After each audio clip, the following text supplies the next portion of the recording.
This is Jeremiah Piper, and you're listening to Science from the Source. In today's episode, we discuss the physics of cycling and the impact that body position can have on aerodynamic drag during a sprint finish, as I speak with Paul Merkes, who is a Ph.D. candidate in the School of Medical and Health Sciences at Edith Cowan University.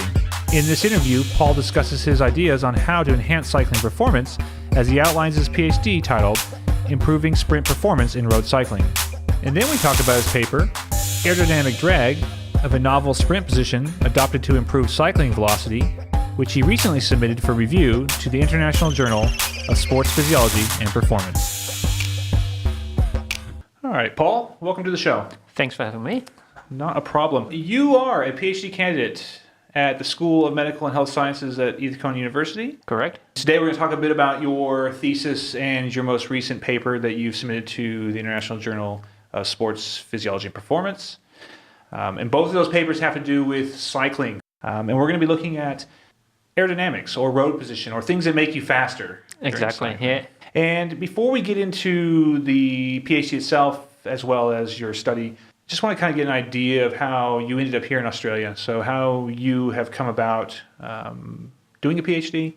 What was it that brought you here to do a PhD? And then how are you finding it? So you're how many years in? Almost 2 now. Okay, so maybe just about halfway, a little over halfway in. And so maybe get some of your thoughts on how you're finding the process of, one, just a PhD in general, but two, being an international student. Yeah. And so if you want to give a bit of a chat to that, that'd be great. Sure. So maybe go back to my bachelor's. Well, we call it bachelor's in the Netherlands and undergrad here. I did my bachelor in physical education. And during that period, a lot of people talked to me. A lot of people, like intern supervisors, told me, if you are able to study longer than this, try to do that, because you have to work until you're 70, and to be a PE teacher until you're 70. Well, we all know what happens there. And so after that, I did a pre-master in sports science and then a master's in sports science in the Netherlands as well. And during that master's, I already was completely focused on cycling and did my thesis in cycling as well.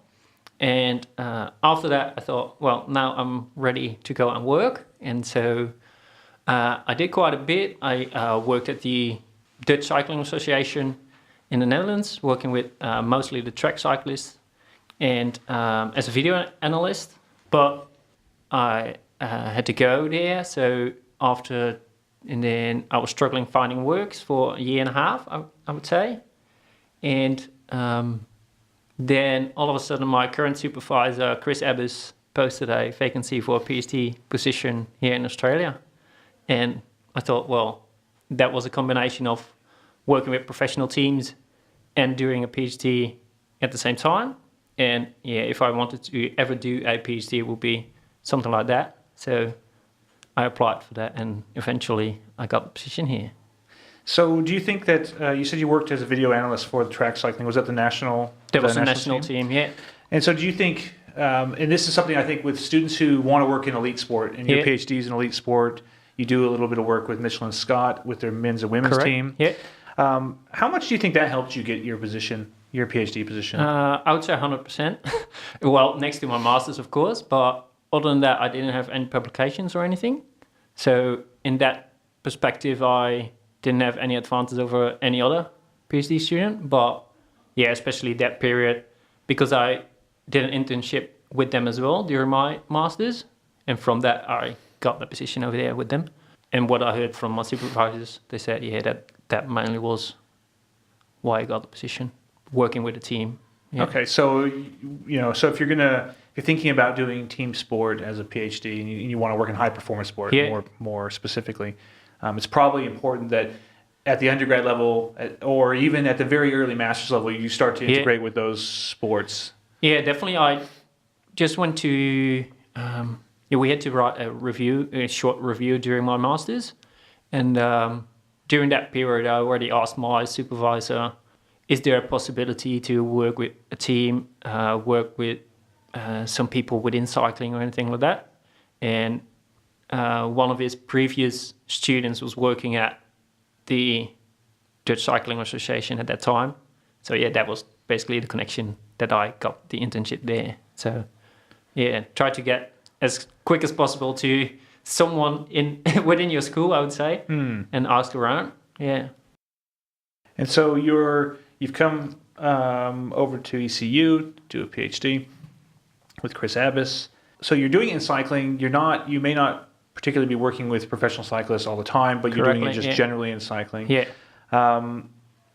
Now coming over here from another country, right, and integrating into Australian lifestyle, and we live in a pretty nice place in Perth, so it's not difficult to integrate. True. Are there any but did you have any difficulties? I mean, when I came from the U.S. and I came here when I first got here, they didn't open shops after hours or on the weekends, and it was a big different for me. Did you find anything different in terms of coming across here that you had to kind of adjust to?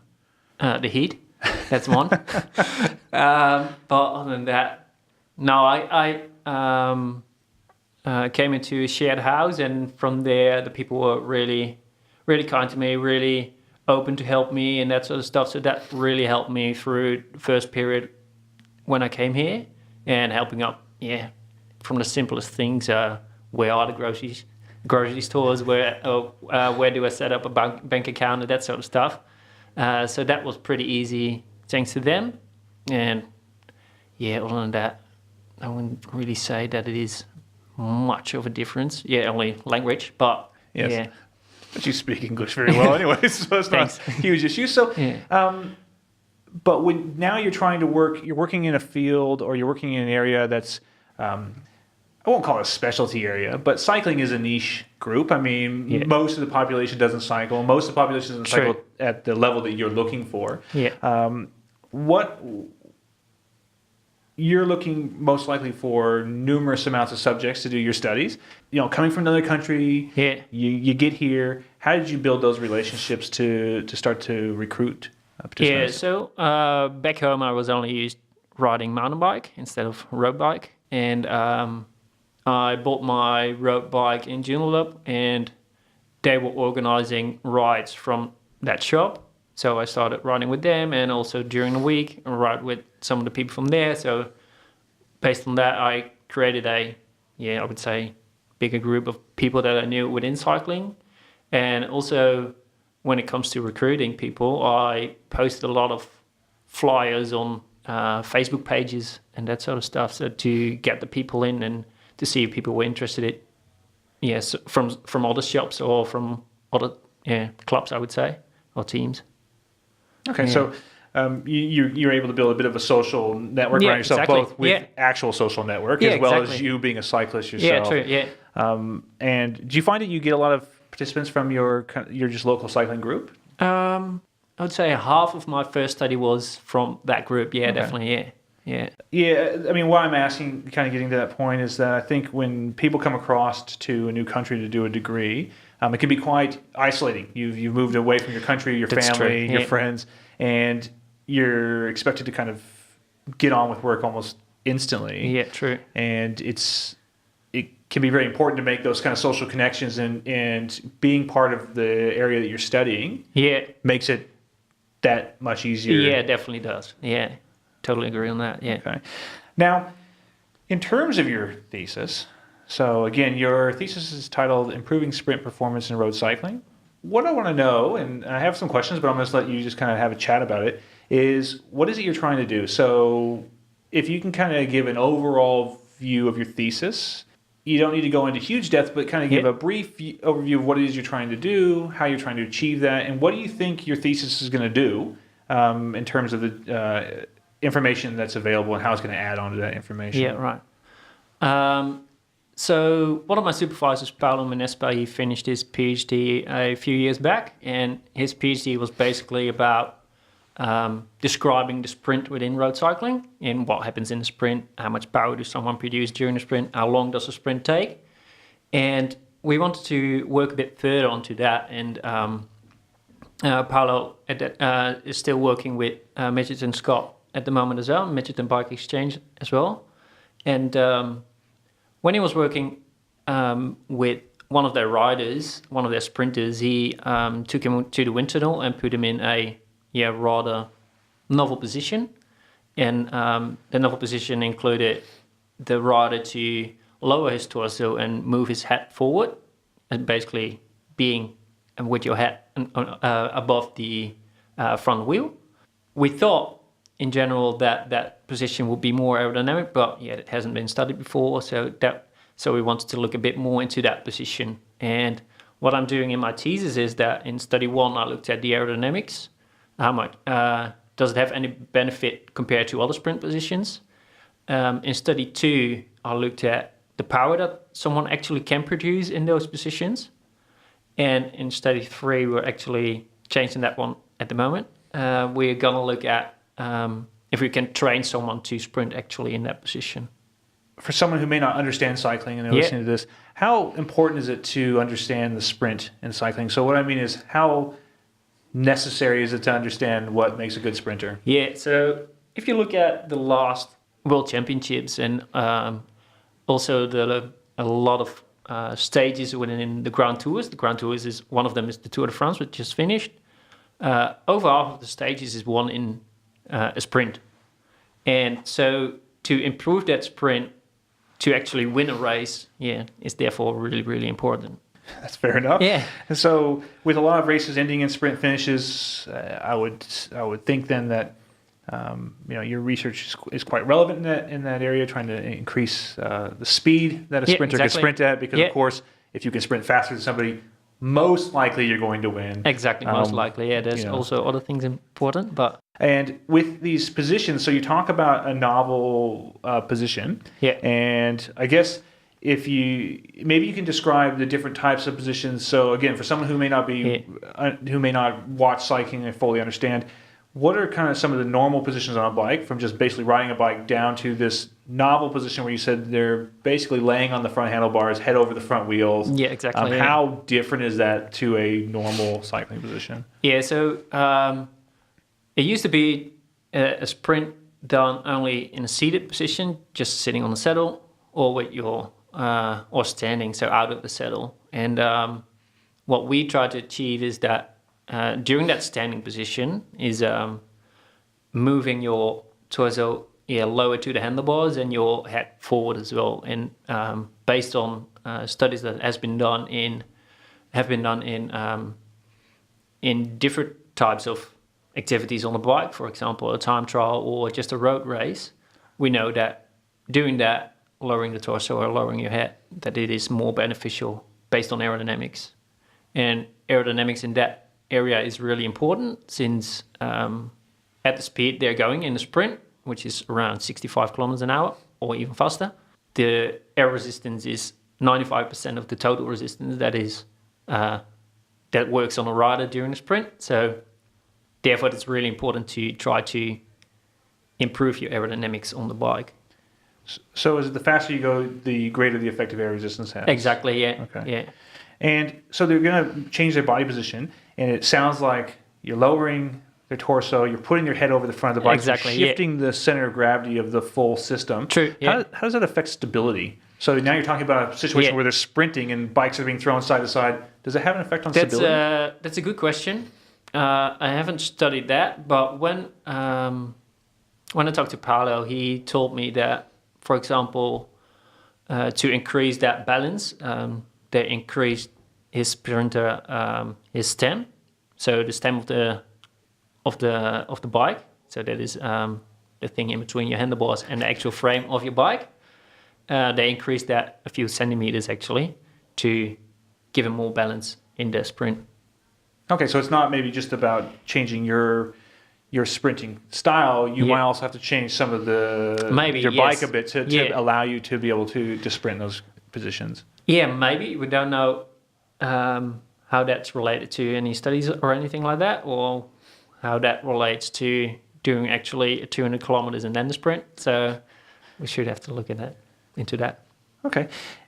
You're talking about aerodynamic drag and forces, and so... Yes. And this brings up the idea of kind of frontal area, and what you're essentially trying to achieve is you're trying to reduce the frontal area by putting him in those positions, or is it different to that? So what we try to lower is the aerodynamic drag, which is a combination of your frontal area and a constant that is called CD, and that's a constant. That's not a constant actually, because they both change when you change position. So it's not that if, for example, you lower your frontal area with 50%, then the total CDA number, your aerodynamic drag, changes with 50% as well. So that's where it gets a bit more complicated. So when you don't measure. So if you want to measure only frontal area, then you only know what the frontal area is, but you don't know what the overall aerodynamics change, if that makes any sense. Sort of. Sort of. So I think that aerodynamics will make no sense to pretty much anyone who doesn't study aerodynamics. So I think you're doing a pretty good job of that, explaining yourself. Now, you mentioned that Paulo, yes, when he was first kind of developing this sprint style with his rider, it took him to a wind tunnel. Yeah. And you're not using wind tunnels in Not your true. research. So maybe can we talk just a bit about that? And I know that we're going to discuss it probably a bit more in your actual study. Yeah. But what are you doing that's different, and why aren't you using wind tunnels? And is what you're doing the same as a wind tunnel? So maybe discuss that a bit. Yeah, so what I'm using during my study is actually a mathematical model. And compared to a wind tunnel, that mathematical model gives the same number, so it's valid as well. It's been tested. Using a mathematical model instead of a wind tunnel, definitely has a few advantages, because a wind tunnel is relatively quite expensive, I would say, and also pretty scarce in Australia as well, especially in Australia. Yeah, do we have any here? Only on the east side of the country, so not over here, unfortunately. And this model that you're using, is it something that's readily available? So if I was going to go out and try to do something in this area, would I be able to find this model and be able to actually quickly integrate information into it, or is it something that you have to have decent expertise in? You could do it, but I would say definitely expertise will be needed to actually understand the model as well. Yeah. We're going to talk about mathematical models on a radio show, so it's good. I think that the people will probably be tuning off about now. But what kind of measurements go into this model that help you predict the CDA? Everything you can think of. You can measure, you put in. So it goes from how much power does someone produce during a ride, the speed of the rider, the road surface. So that's for rolling resistance, the road gradient, the wind direction, wind velocity, road direction, and then all sorts of measurements about temperature, relative humidity, barometric pressure, and I think that should be it. So it's overall, a lot, we can say pretty complicated models. Exactly, you have to measure a lot, but a lot can be measured on the bike and a lot can be measured with a weather station. So there's basically only two types of measurements that you're actually doing. And when you say you can be measured on a bike, so you're talking about things like power output, speed, and that sort of stuff. And for that, if you're going to be working in this field, and we'll kind of get into just the logistics of measuring things, you know. So does it matter where the power is being measured for that? I mean, given like you might be looking at using a rear hub power meter, you might be using a crank-based power meter. Do those as long as it's valid, I would say, and as it measures power output correctly, and it has been shown to be measuring power output correctly, then it doesn't really matter, I would say. What do you hope with your overall thesis, when it's all finished, what do you hope to have achieved? That's a good question. Definitely a bit of a combination of everything, I would say, for example, with the first study about the aerodynamics, to see if actually the position is more aerodynamic as we beforehand expected. In the second study, to see how much power actually is produced during the different positions. Well, we know that you can produce more power in a standing position than in a seated position, but we didn't know how much power someone actually can produce in that, we call it the forward standing position. And since my third study is changing at the moment, we want to train someone actually to sprint in that position and to better adopt the position than only after 1 week of training. And how many people currently sprint in a position like that? I can think of two that I know offhand. I can't remember the second name, but I can think of one specifically. Yeah, so at the moment it's mainly two sprinters, and some people are lowering the torso a bit, but not as extreme as those other two are using it. For those two individuals, and I was thinking about this last night, both of them are quite small. That's true. So they're not, and when I say small, I mean there are some very big sprinters in the pro peloton, and they don't adopt that position. They adopt more of a standard power position. Yeah. How much difference does it make? How much difference do you think it makes, that position? I mean, because you do have a smaller rider that can get in that position.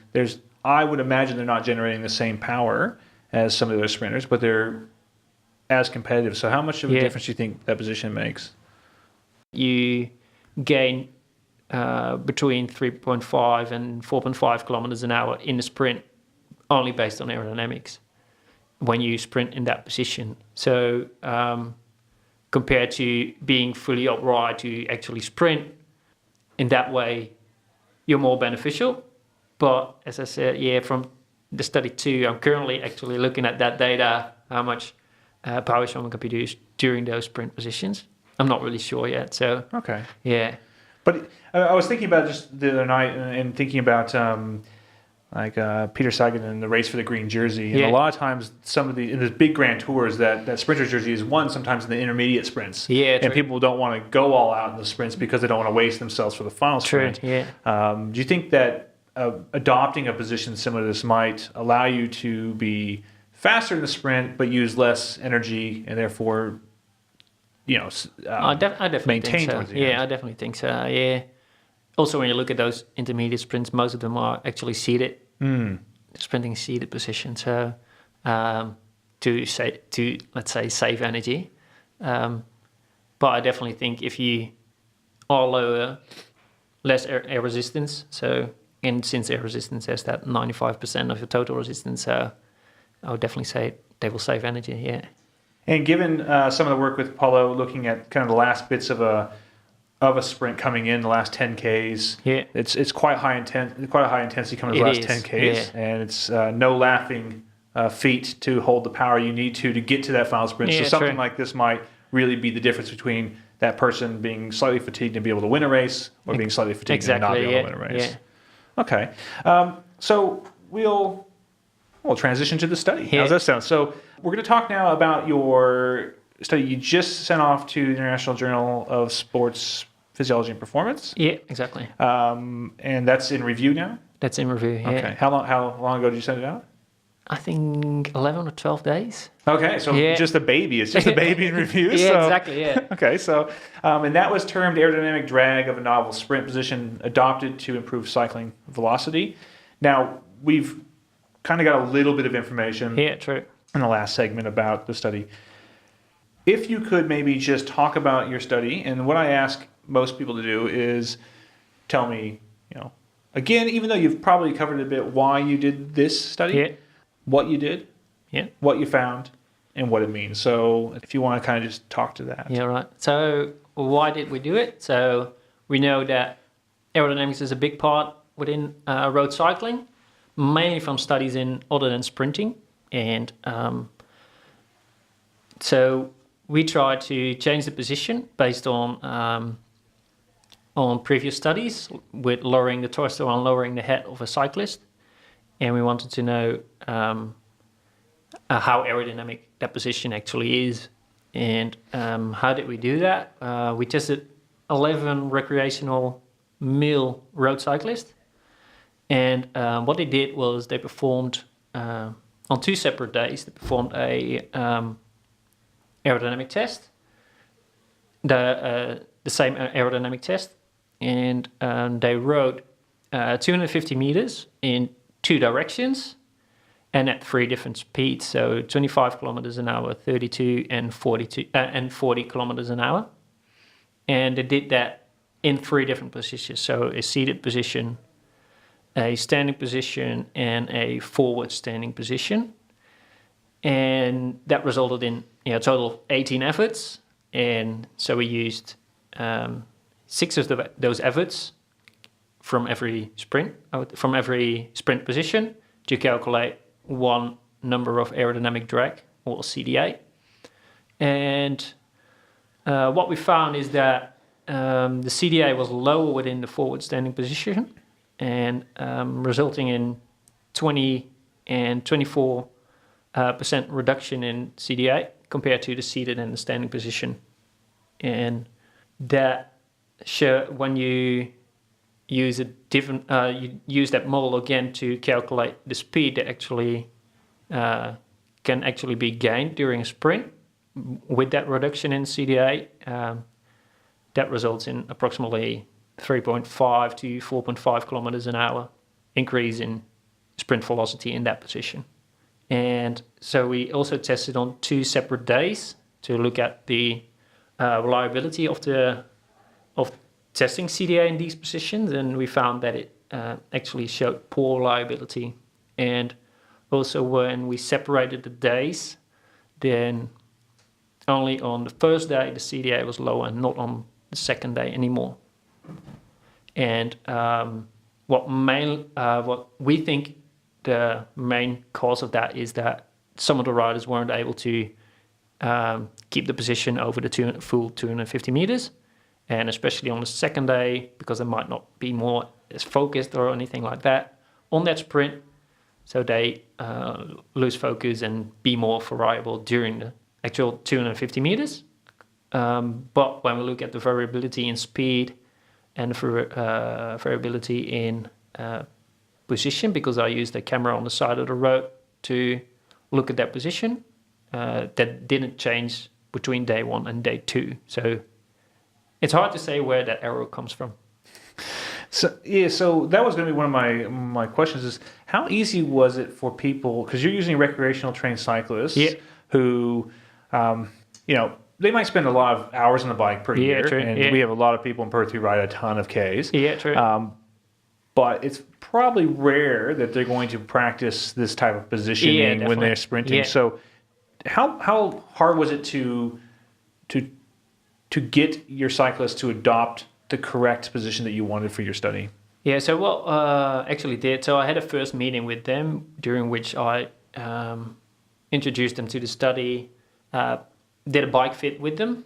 So just to get them on the bikes that we were using, and also showed them what we were actually expecting from them in the sprint, just on a trainer, just on a home trainer indoors. And then I sent them off home, and during their own training rides, they were practicing that position for 1 week, and then they came back in. And you're saying that from day to day, though, your measurement of drag, the forward standing position on the second day didn't show any difference between the day before. Yeah. And so you think that might be just that they weren't focused enough on being in the right position for those days? Yeah, I think so, yeah. And do you think that maybe that has something to do with just the amount of efforts that, maybe they knew that, because you said 18 efforts per day? 18 efforts, yeah. Yeah, so do you think that maybe that might have an impact on just their ability to hold those positions as they kind of get more and more tired? Well, in between the efforts, they had 4 minutes of rest, which is pretty long, so it's not that they're constantly riding. And it's only 250 meters, and they are pretty trained, the riders I tested, I would say. So I'm not sure if fatigue actually had a big influence. Not sure, it could be. We didn't test it, but yeah. What was, again, it doesn't, if you've ever seen the position, and it's hard to verbally describe what this looks like, but I always think, someone who's doing it quite well, their face is very close to their front wheel. True, yeah. So it's not I wouldn't think it's a comfortable position. Yeah. What did you ask your participants about how they felt? Oh, in yeah, the position? definitely, What was kind of the consensus about that forward standing position? At first, scared. And then the longer they were actually doing it during the testing, and mostly on day 2, someone actually, for example, said to me, I'm actually pretty comfortable in this position now, and I'm actually going to use it. So, yeah, I think if you put a lot of practice into it, into the position, it can be beneficial. But at first, it looks really, really well. For some people, it might look pretty dangerous. So, to actually sprint in that position, especially if you're not used to it. So you might recommend that if you are going to it, if you listen to this podcast and you think, well, I'm going to race this weekend, maybe just take a couple weeks of practicing the sprint position before you go out I would have a definitely crack. say that. Yeah. Okay. Don't try it in a race straight away. And do you think that position might be different in uphill versus flat? So if you adopt the position uphill and you kind of shifted your center of gravity and you're going uphill, and if you've ever sprinted uphill, it's a bit easier sometimes to lift the rear wheel off the ground to kind of get that. Do you think that position might have an effect on it? Would it be different from different gradients? That's a good question. When it comes to a gradient and riding uphill, aerodynamic benefit becomes way less. Gravity becomes more and more important. So depends on the gradient, I would say. If it's only like 3 or 4%, it still can be beneficial, I would say. But yeah, when you go to 9-10%, then I'm not sure. Yeah, Okay. I'm not sure. And when I was reading through this, I was interested in the speeds that you're using for the sprints. And I know that the point of the research was to look at kind of the reproducibility, one aspect of this, and then the second is just a nice controlled situation. And I understand that you can't really control a sprint speed. It can be quite variable. Yeah, true. But you use speeds around 25 k's an hour, which is quite low. That's and then really up slow, to 40, which would be similar to riding in most pack sections. So, and it may just come down to simple logistics, but why did you not try to use a bit faster speeds or have them sprinting at higher speeds? The thing is, during the 250 meters, they had to ride at a constant velocity. So if I wanted to increase, for example, to 50 kilometers an hour, then I think some of the people would actually be struggling to keep that for 250 meters at a constant velocity at 50. So, and these were the actual numbers used in previous studies as well. So that's why we chose to use these as well.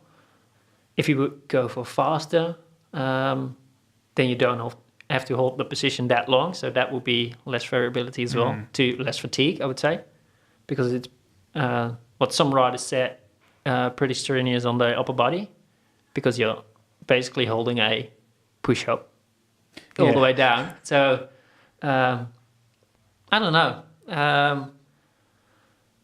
Mainly because of previous studies, we use these speeds. And so from this research, this paper alone, and I know that you're collecting more data about the power. You're going to maybe look at a study to train people to sprint that. I mean, from I see here, 20-24% reduction in aerodynamic drag. That's a tick. That's 3.5 to 4 kilometers an hour in a sprint. That's a tick. That's big. But then what you see is the next day that maybe that doesn't, there might be a high level of variability in how these outcomes happen. As the researcher, someone who you work with athletes and you coach athletes yourself, how easy do you see this as, you as a coach, would you use this with your athletes given these results? And because I think they're good results, and let me just preface it with that. But you have this. You mentioned this idea of reliability. Is it something that you would suggest that most sprinters look into and think about? I'm not sure if most sprinters would do. I definitely think that some would do, because I definitely noticed within some riders they actually drop their torso already, and I would definitely suggest people to try to sprint at this position. Also because during my testing, I also tested one rider who was 190 centimeters, and he was able to sprint in that position as well. So for people who think that I'm a bigger person, I can't sprint in that position, I don't think that's true. Okay. And but maybe that has to be tested as well. I had to exclude 2 people who were actually not able to sprint in this position. One mainly, he wasn't able to sprint in this position, but also not in a normal regular standing position. So I had to exclude him. And the other one, there was no difference between his standing position and the forward standing position. So I had to exclude him as well. And if that's due to lack of skill, lack of flexibility, lack of whatever, I don't know. But so we had to exclude 2 as well. So it might not be for everyone, but maybe for some, it definitely will improve the sprint. And if you're thinking about maybe trying the sprint position out, how would you recommend a sequence of events for a person to go from I've never done this before to I feel confident to try to do this sprint in an actual sprint situation? So what, as I'm kind of asking you now to put on both a coaching and a researcher hat. So using your research, but applying in your coaching scenario, what steps would you take with an athlete to get them to that point where they're able to sprint? So when working with an athlete, then it is from an indoor trainer, starting on that, really slow speeds, maybe increase the speed a bit, not that much, because it is a bit wobbly on a trainer and maybe even more, looks more dangerous when you're on the trainer. Then go outside and where you have actually the more balance because you can throw the bike around and gradually increase your speed from low, actually really, really slow speeds to increase to maximum sprint. And how to adopt the position? Well, it's basically going down as if you're doing a push-up. And some riders were actually also dropping the hip, but when you do that, you can produce less power. So try to keep your hips up as well. Okay, and how long do you think it takes for someone, and I think you've mentioned it, I may have just missed it, so with your study, how long was it between the time that you taught them the technique to when they were actually comfortable doing it on the road? How long do you think that takes to kind of get that, on average, to get comfortable doing that sprint? Well, actually, the rider of Paolo, if I'm correctly, and please don't judge me if I'm not correctly, I think his rider was practicing this position for over a year before he actually used it in an actual sprint on the road. So it comes a lot of practice with it, and I'm not really sure if it has to be that long. That's why we try to go and look into in study 3, which would be a more motor learning type of study, and we're aiming for only 2 weeks in 3 sessions per week. So from a motor learning perspective, that would be useful to actually learn someone a new skill. So we'll see if that actually is correct or not, and to learn this position. And but when I look back at this study, we used 1 week of training and a familiarization session as well. And when I look at some of the riders, they were actually pretty good in the position already. So it can be really, really quick, and really depends on how you practice it and where you practice it, I would say. Okay, so again, I think the take home then is it's good, it makes you faster, but maybe don't just take it to your local crit this week and have a crack at it. So it's something that you might need to work on. Could be 2-3 weeks, could be in some situations up to a year. I mean, I'm assuming that the year, it was a professional athlete, maybe they thought that doing things that might change their chance of winning a race would be, a bit of an issue. So it takes a longer time to adopt something like that. But it may be something you want to try a few times on your own before you do it next to somebody else that's sprinting with you. Maybe a group ride over the weekend.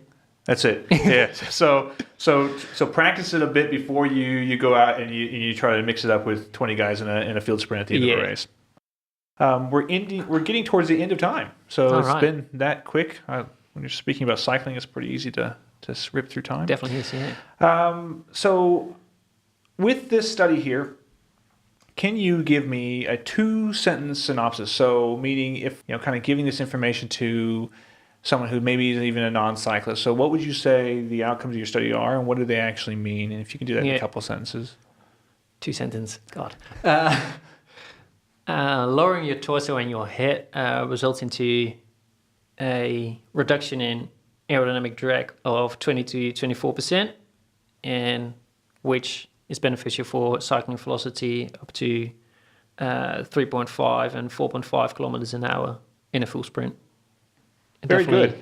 And the final question I have for you is, I reckon that most people who listen to this podcast, especially cyclists, will be interested in your outcomes. I can't imagine that there's any cyclist on the planet who thinks to themselves that they don't want to be faster when they need to in a sprint. Yeah, definitely. And so if someone's listening to this and they think, well, look, I want to know more about this study, they can wait for the paper to come out, but we know that could take a bit of time. Yeah, So maybe true. they want to contact you and talk about it. Yeah. Or maybe they're local cyclists here in Perth and they want to maybe get involved in some of your research.